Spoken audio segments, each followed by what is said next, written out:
In order to connect your TV set to a Wi-Fi network, take the remote control and press the Home button. Go to Settings, then Wireless and Networks and press OK.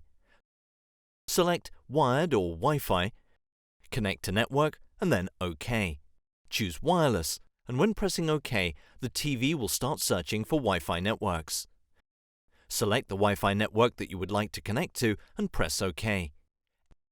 Enter the respective password, select Next, and then OK. To complete the process, press Finish.